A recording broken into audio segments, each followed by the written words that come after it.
There are fleeting encounters in life that seem harmless at first. There are places that appear safe, like a beach, a boat, or an Airbnb house. But the truth is, darkness always knows how to disguise itself behind the ordinary light. In today's video, you'll hear 3 true stories about moments that seemed accidental, but may have been signs of something far more terrifying. Something that doesn't just haunt those who lived through it, but follows the listeners long after the story ends. If you're watching this video alone in a dark room, make sure the door is locked and your phone is still exactly where you left it. Story 1. The Trip with Matt. I once met a guy named Matt during a night out at a bar with some friends that summer. He was easy to talk to, liked baseball, and had a travel-heavy Instagram that looked decent enough. We hit it off quickly, one of those the vibes right kind of things after a few beers. When the group began to split up, Matt and I stayed behind still talking. Just casual friendship. Or so I thought. The next morning I posted a short story celebrating Tyler's birthday at a riverside bar. About 40 minutes later, Matt lightly tapped my shoulder as if he'd been standing behind me for a while. He smiled and said this was his favorite Saturday night spot. I didn't think much of it. Just a coincidence, I figured. I introduced him to the group, and the night slipped by in a haze of drinks. After that, we ran into each other a few more times, golf drinks, casual hangouts. The kind of acquaintanceship between 2 guys who weren't close but weren't total strangers either. Then one day, Matt invited me on a hiking trip in Arizona, just the 2 of us. I hesitated, but the Grand Canyon was on my bucket list. So I said yes. The day we flew out, everything seemed normal until I realized the Airbnb had only 1 bed. I hadn't asked, but still I didn't expect that. When I brought it up, Matt pointed to the sofa I was sitting on and said, "It pulls out, don't worry. I'm not splitting the room charge with you or anything." Honestly, I didn't really care. A free couch in Arizona could be worse. That night as I slept, I suddenly opened my eyes to a sound. Matt was walking past the living room to get water, or so I thought. But he didn't drink, didn't pour. He just stood there, his back facing me, staring at the kitchen wall in the dark. I shut my eyes and pretended to sleep, but my heart was pounding so hard I was sure he could hear it. The next morning I woke up to find my phone had been moved. It was no longer beside me, but neatly placed on the table, unplugged. I told myself I must have been too drunk and done it without remembering. The second night, that's when things crossed the line. Matt told me to take the bed that night, said it was only fair. I didn't argue, but sometime around midnight I woke up thirsty and realized my phone was no longer in bed. The charger cable hung empty. When I leaned down to check the floor beside the bed, I nearly fell out of bed in horror. Matt was lying face down on the floor right next to me, clutching my phone tightly. His eyes were wide open, unmoving, staring like he was waiting for me to notice. I screamed and bolted upright. He lifted his head, pretending to be confused. I don't know how I got here. Must have been too drunk. He'd been sleeping on the far side of the room near the door. There was no way he got that close without me hearing. I asked about the phone. He pretended to search, then bent down under the bed and said, "Ah, here it is," like it had just randomly fallen. I looked at him. His eyes were lifeless, but behind them, something cold lurked. I was ready to leave when he suddenly sat down at the end of the bed and began rubbing my foot. His hands were ice cold. I screamed. He didn't move. I had to shove him away, force him out, and lock the door this time for real. At sunrise, I packed my things and left the Airbnb before the sun was fully up. On the plane, I paid extra to make sure I wasn't seated near him. I blocked his number, deleted him from Instagram, and planned to forget the whole thing forever. But then I looked back at one of his old posts, a photo with a few people, none tagged. I looked one of them up and messaged them to ask if they still knew Matt. They replied in minutes, "That guy's a creep. Stay away." They told me everyone who'd been around Matt had cut ties after things like him sneaking into rooms at night, touching people's phones or taking pictures of them while they slept. I realized I wasn't the first, and definitely wouldn't be the last, and I had only one question left. What was Matt looking for? In my phone. Story 2.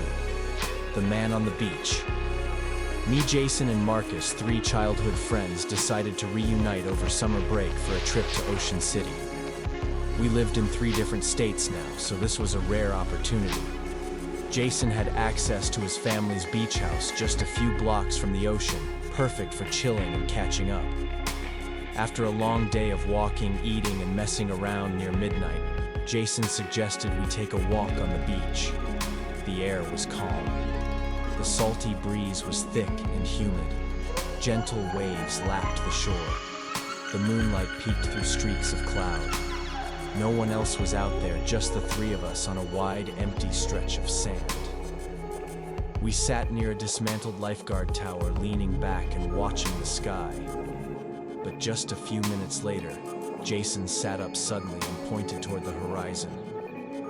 "Is someone walking down there?" I looked. At first, I just saw a shadowy lump, but the longer I stared, the clearer it became. A person, walking slowly, but not like someone out for a stroll. No arm movement, head tilted posture, stiff like tendons were all locked up. We said nothing, just watched. No one spoke aloud, but it was clear. Something was off. Then he stopped, completely motionless. He stood about 30 meters away and seemed to be staring right at me. Jason whispered, "I swear he's looking at you, Kyle." I laughed nervously. "Nah, he's looking down at the sand." Jason shook his head. "No. Look again. His head's tilted your way." Before I could react, Jason turned on his flashlight. The beam flickered weak batteries, but it was just enough to see. No shirt. Skin pale like it had been soaking in water for hours. Hair matted. Eyes huge, deformed, bulging. And most of all, the head was tilted at an unnatural angle. The second the light hit him, he bolted. Not a run, he zipped forward like something was yanking him on a wire, like a creature that didn't obey the laws of motion. We screamed and tore off across the sand hearts, racing, not daring to look back. We didn't stop until we hit the sidewalk under street lamps. When we turned around, no one was there. No figure, no footprints, just waves, and a smooth, untouched shoreline. We didn't sleep that night, locked all the doors, drew the curtains, sat still until morning, tried to convince ourselves it was just a drunk, but none of us believed that. A few days later, Jason messaged me I dreamt of him, standing in the corner of my room, soaking wet, eyes wide open, not moving. I hadn't told him yet, but I'd had the same dream.